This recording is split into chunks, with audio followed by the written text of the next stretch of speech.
अच्छा, इससे एक प्रैंक याद आया। हम लोग जब कोटा वहां रहते थे ना, तो एक लड़का था जो मतलब बस एक ही दिन वो कोचिंग गया होगा, जिस दिन उसके पिताजी उसको छोड़ने आए थे फीस जमा करवाने, बस उसके बाद में भैया कोचिंग नाम का शब्द वो जानता ही नहीं।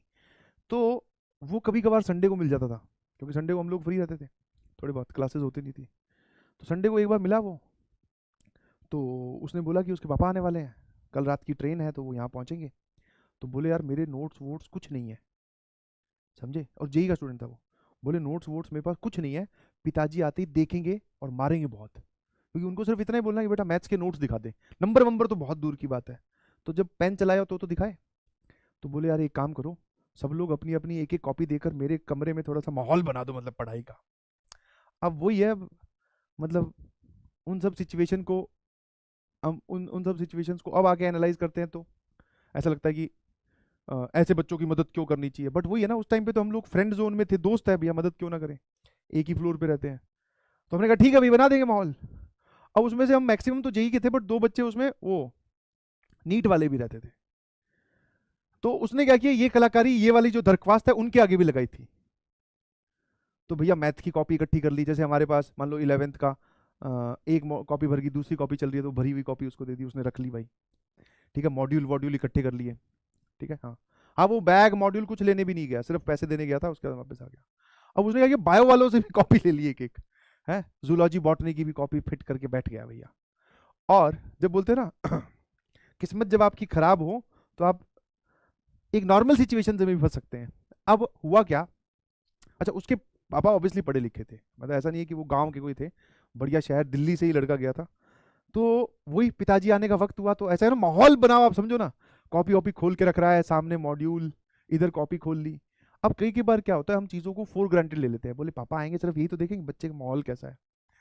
आगे खोल ली उसने HCV फिजिक्स की, ऐसे दीवार के साथ टिका के कि ये सॉल्व कर रहा था। अब समझो ना, पेरेंट्स, पापा अब एंटर करने वाले हैं कमरे में, मतलब स्टेशन पे उतर गए हैं, ऑटो करके आ रहे हैं, नीचे आ चुके हैं, वो वाला माहौल है। तो भैया HCV खोल ली, सामने कॉपी पता है कौन सी खोल ली, जिसपे ये प्लांट फूल पौधे बने होते हैं, बस। अब भाई साहब ने इतना भी दिमाग नहीं लगाया कि HCV अगर खोलिए तो कम से कम वो फिजिक्स की कॉपी खोल ले यार, नहीं, बैठ गए आराम से, एक रफ कॉपी भी रख ली, बस। अब पापा के आने का इंतजार, आओ आओ पापा आओ, नीचे लेने गया, ऊपर लेके आया, किताब बंद नहीं की, क्योंकि बंद कर दी तो जैसे पता चल जाएगा ये पढ़ता नहीं है। लेके आया अंदर, बोले बैठो पानी वानी पियो। थोड़ी देर बाद में, हम लोग तो बाहर थे, मतलब आधे पौने घंटे बाद में उसके पापा ही हमसे आके मिले, क्योंकि उनको पता चल गया होगा कि उनकी औलाद की करतूत क्या है, और वो जानते हैं, सभी पेरेंट्स अपने बच्चों को जानते हैं। हाँ, बाहर आए, हमें बुलाया, हमें लगा नॉर्मल वो तो होता ही है, किसी के भी पेरेंट्स आते हैं दूसरे बच्चों से इंटरेक्ट करते हैं, पढ़ाई कैसी चल रही है, माहौल वाहौल सब ठीक है ना भैया, हाँ, अच्छे से पढ़ते हो कि नहीं, ये वाली बातें। हमें बुलाया, सीधा सवाल एकदम सटीक पूछा, मतलब कई बार तो ऐसा होता है ना कि आप लेयर बाय लेयर सवाल पूछो तो हम उसमें झूठ ऐड करते जाएंगे। पहला ही सवाल, बोले ये कब से कोचिंग नहीं गया है, बस यही थी स्टेटमेंट। बेटा आप क्या करते हो, आपका क्या चल रहा है, वो कुछ नहीं, पहला सवाल क्या, ये कोचिंग कब से नहीं गया है। सब भैया एक दूसरे की शक्ल की ओर देखे, हमारा मुंह लाल हो गया। मैं कहा फंस गए। या तो वैसे पूछे कि ये कोचिंग जाता है कि नहीं जाता है, तो इसमें हम थोड़ा कम ज्यादा कर सकते हैं कि हाँ अंकल जाता है, समझ पा रहे हो कि नहीं।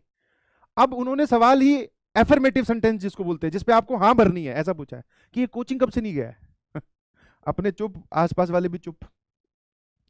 बोले बता दो कोई दिक्कत नहीं है, बता दो, बोले इसको सुधार दो और कुछ नहीं है, और बोले मुझे कुछ नहीं है, मैं उसको उठा के ले जाऊंगा यहाँ से, बस ये बता दो कि ये कोचिंग कब से नहीं गया, और बोले पता चल जाएगा, मैं तो कोचिंग में जाके ही पता कर लूंगा। अच्छा, उस टाइम पे अटेंडेंस मैनुअल हुआ करती थी, मतलब पंच वंच वाला सिस्टम नहीं था कि कार्ड दिया पंच करो और वो सब नहीं, तो उसमें मैसेज वैसेज भी नहीं जाते थे। तो हम भी फिर अब वही है ना, सच वाली बाल्टी पूरी खाली है, झूठ की भरी हुई रखी है, अब कितना उसमें से उसमें डालें। जाता है अंकल, पढ़ता है, जाता तो है, कभी कभी मिस हो जाता है अंकल, तबीयत ठीक ना हो, गर्मी ज़्यादा पड़ती है तब।